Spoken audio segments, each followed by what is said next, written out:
आज 25 मार्च है, दिन बुधवार है। ये जानते हैं बिहार की 30 फटाफट बड़ी खबरों को। और इस न्यूज़ को आप किस जगह से देख रहे हैं, हमें कमेंट बॉक्स में ज़रूर बताएं।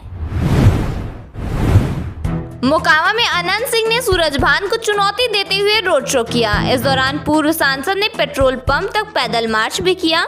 करीब 50 किलोमीटर लंबे इस रोड शो में 90 वार्डों में घूमते हुए वह लैंड क्रूजर से उतरकर लोगों के बीच पहुंचे। डिप्टी कमिश्नर ब्रिजेश कुमार के ठिकानों पर विशेष निगरानी इकाई ने छापेमारी की। बेतिया, शिवहर और सीतामढ़ी में सर्च ऑपरेशन चल रहा है। उन पर करोड़ों रुपए की काली कमाई का आरोप लगाया गया है। रसोई गैस की किल्लत को लेकर पूरे बिहार में कांग्रेस ने विरोध प्रदर्शन किया है। महिलाएं सिर पर सिलेंडर रखकर सड़क पर उतरी और प्रधानमंत्री मोदी का पुतला फूंककर अपने विरोध जताया। सीतामढ़ी में 11 वर्षीय छात्रा की उसकी सहेलियों ने पीट कर हत्या कर दी। पिता ने इस मामले में एक टीचर पर उकसाने का आरोप लगाया है। बताया गया कि विवाद क्लास में पंखा चालू करने को लेकर शुरू हुआ था। नीतीश कुमार को चौथी बार जेडीयू का अध्यक्ष चुना गया। उनका निर्वाचन निर्विरोध हुआ। इस मौके पर कार्यकारी अध्यक्ष संजय झा समेत कई नेताओं ने उन्हें बधाई दी। मुख्यमंत्री बदलने की चर्चा के बीच नीतीश कुमार के करीबी आईएएस अधिकारी बिहार छोड़ने की तैयारी में जुटे हैं। वहीं दूसरी ओर कुछ अधिकारी इस इंतजार में हैं कि नया मुख्यमंत्री कौन होगा।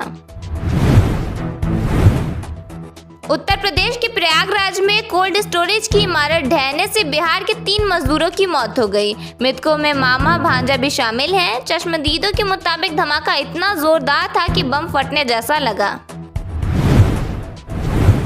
उत्तर प्रदेश के गाजीपुर में इंदौर पटना एक्सप्रेस से कटकर 3 मजदूरों की मौत हो गई। सभी मजदूर बक्सर के चौसा थर्मल प्लांट में काम करते थे। बिहार दिवस के समापन कार्यक्रम में राज्यपाल शामिल हुए। पटना के गांधी मैदान में आयोजित इस कार्यक्रम में फेमस सिंगर पापोन ने अपनी प्रस्तुति से माहौल को खुशनुमा बना दिया। मुजफ्फरपुर में पति पत्नी की लुटेरा गैंग को पुलिस ने गिरफ्तार किया। उन पर स्टेशन पर अकेली महिला को बेहोश कर लूटने का आरोप है। पुलिस ने उन्हें रंगे हाथों पकड़ा है। बेगूसराय में एक्सिस बैंक से 5 लाख रुपए की लूट हुई। हथियार से लैस 6 बदमाश बैंक में घुसे, गार्ड का सिर फाड़ दिया और 1 राउंड फायरिंग की। बदमाश बैंक की हार्ड डिस्क भी अपने साथ ले गए। समृद्धि यात्रा के दौरान सासाराम में मुख्यमंत्री नीतीश कुमार नाराज हो गए। सभा छोड़कर जा रहे लोगों से उन्होंने कहा कि इधर उधर मत कीजिए और ध्यान से सुनिए, पहले भी गड़बड़ हो चुका है। बिहार में आज मौसम सामान्य बना रहेगा। दिन भर धूप निकलेगी। तापमान में 2 से 3 डिग्री तक की बढ़ोतरी होगी।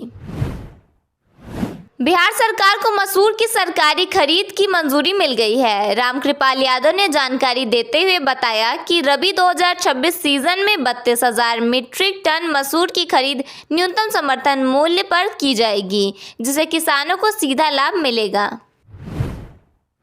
पटना में मलाही पकड़ी मेट्रो स्टेशन पर लिफ्ट और एक्सेलरेटर का काम पूरा कर लिया गया है। इसके बाद अब अगले महीने में CMRS निरीक्षण करने आ सकते हैं। निरीक्षण के बाद अगर सब कुछ सही रहा तो मेट्रो के परिचालन की अनुमति दे दी जाएगी।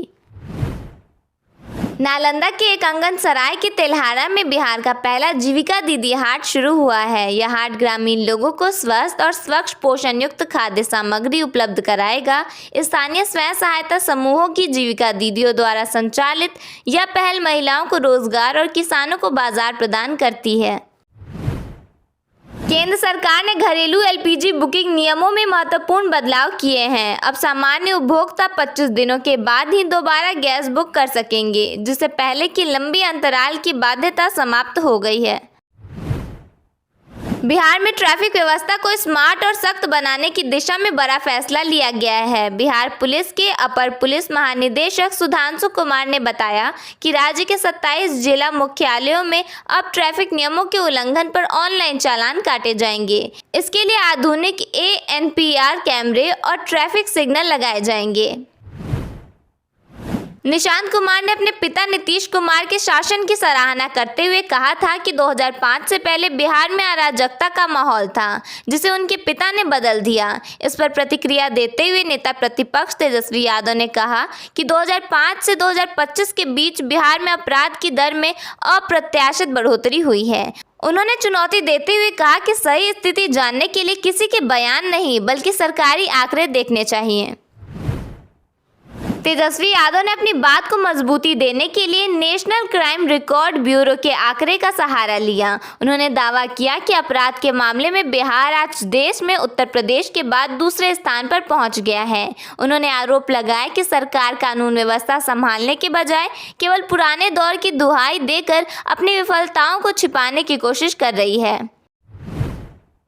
आईएएस अधिकारी संजीव हंस के खिलाफ एक और एफआईआर दर्ज कर लिया गया है। जानकारी के मुताबिक एक बिल्डर को लाभ पहुंचाने के लिए संजीव हंस पर 1 करोड़ की घूस लेने का केस दर्ज किया गया है। संजीव हंस उस समय केंद्रीय उपभोक्ता मामलों, खाद्य एवं सार्वजनिक वितरण मंत्री के निजी सचिव प्राइवेट सेक्रेटरी के पद पर तैनात थे।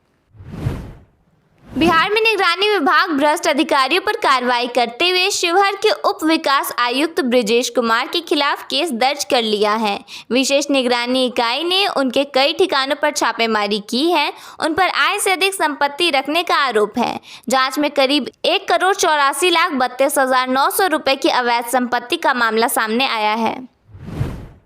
बिहार सरकार कैमूर जिले में सुनसान पहाड़ पर हाई सिक्योरिटी जेल बनाएगी। इसका ऐलान डिप्टी सीएम सम्राट चौधरी ने मंगलवार को समृद्धि यात्रा के दौरान किया। उन्होंने यह भी कहा कि इस जेल में खूंखार आतंकवादियों को रखा जाएगा।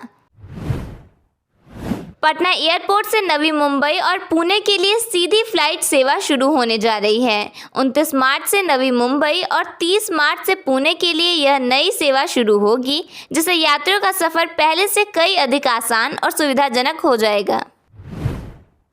बिहार के उप मुख्यमंत्री विजय सिन्हा ने नगर विकास विभाग की प्रेस कॉन्फ्रेंस में कई अहम फैसलों का ऐलान किया। उन्होंने स्पष्ट कहा कि राज्य में अब अवैध मीट दुकानों पर पूरी तरह रोक लगेगी और बिना लाइसेंस कोई भी दुकान संचालित नहीं हो सकेगी। इसके साथ ही डिजिटल सिस्टम, पार्किंग और स्वच्छता व्यवस्था को लेकर भी बड़े बदलाव की घोषणा की गई है। अगर आप बिहार को लग्जरी अंदाज में घूमना चाहते हैं तो अब यह सपना हकीकत बनने वाला है। बिहार टूरिज्म ने अत्याधुनिक सुविधाओं से लैस लग्जरी कैरावैन बस की शुरुआत की है, जो सफर को शाही अनुभव में बदल देगी। ये कैरावैन बस किसी होटल से कम नहीं है। बस के अंदर bedroom, bathroom, kitchen, dressing area जैसी तमाम सुविधाएं मौजूद हैं। पूरी बस एयर कंडीशनड है और 24 घंटे वाईफाई की सुविधा दी जाएगी। सिक्योरिटी के लिए बस में 6 CCTV कैमरे भी लगाए गए हैं। तेज प्रताप यादव की जनशक्ति जनता दल ने संगठन को मजबूत करने के लिए बड़े पैमाने पर नियुक्तियां की हैं। पार्टी अध्यक्ष प्रेम कुमार द्वारा जारी सूची के अनुसार 12 प्रदेश अध्यक्ष, 8 महासचिव और 11 सचिव नियुक्त किए गए हैं। शेखपुरा जिले में अगले महीने से मकान और भूमि का निबंधन महंगा हो जाएगा। निबंधन कार्यालय सभी मौजों का नया मूल्यांकन कर रहा है, जिससे कीमतों में 60 से 100% तक की वृद्धि हो सकती है।